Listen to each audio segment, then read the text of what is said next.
পুরুষ বারবার ব্যর্থ হয় কারণ সে কাঁদতে শেখেনি, কেননা তাকে ছোটবেলা থেকেই শেখানো হয়েছে ছেলেরা কখনো কাঁদে না।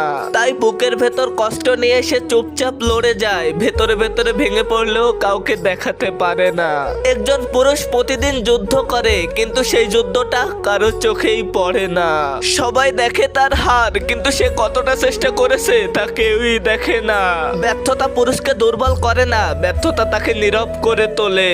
পুরুষ হাল ছাড়ে না, সে শুধু নিজের কষ্টের কথাগুলো বলা বন্ধ করে দেয়, কারণ সে জানে তার কান্না শোনার মতো সময় কারোরই নাই। সমাজ পুরুষকে শক্ত হতে বলে, কিন্তু কষ্ট সহ্য করার মতো কোনো উপায় শেখায় না। তাকে বলা হয় দায়িত্ব নিতে, কিন্তু দায়িত্বর বোঝা নামিয়ে রাখার জায়গা কেউই দেখায় না। পুরুষের চোখের জল কেউই দেখে না, মানুষ দেখে শুধু তার ব্যর্থতা। সে কত রাত না ঘুমিয়ে কাটিয়েছে তার হিসাব কেউই রাখে না। প্রতিটা ব্যর্থতার পিছনে একজন পুরুষের না বলা হাজারটা গল্প লুকিয়ে থাকে, কিন্তু সেই গল্প শোনার মতো সময় কারো কাছে নাই। সবাই শুধু ফলাফল জানতে চায়। পুরুষ বারবার পড়ে যায় কারণ তার পিঠে তার স্বপ্ন না, তার পরিবারের হাজারটা স্বপ্নের বোঝা।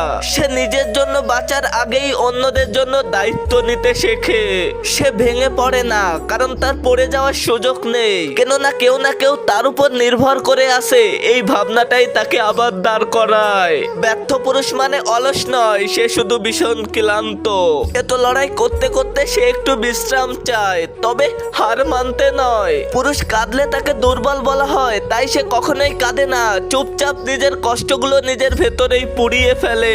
কেউ প্রশ্ন করে না এই ব্যর্থতার পেছনে সে কতটা হারিয়েছে, কতটা স্বপ্ন ভেঙে পড়েছে। পুরুষের স্বপ্ন ভাঙে নীরবে, কোনো শব্দ হয় না, কারণ সে জানে তার কষ্টে কেউই কাঁদবে না। সবাই চায় একজন সফল পুরুষ, কিন্তু কেউ চায় না একজন সংগ্রাম করা মানুষকে বুঝতে। পুরুষ ব্যর্থ হয় কারণ সে নিজের শখগুলো ভুলে পরিবারের হাসিটুকু বাঁচিয়ে রাখতে চায়। তার হাসির আড়ালেও লুকিয়ে থাকে গভীর ক্লান্তি, তবুও সে হাসে, কারণ সে জানে তার মুখ গোমড়া হলে পরিবার ভেঙে পড়বে। পুরুষ একা লড়ে কারণ সে জানে পাশে দাঁড়ানোর মতো লোক খুব কম। সবাই শুধু ফলাফলটাই দেখে, কিন্তু একা পথ চলাটা কেউই দেখে না। ব্যর্থতা তাকে থামায় না, শুধু একটু ধীর করে দেয়, কারণ সে জানে দৌড় এখনো শেষ হয়নি।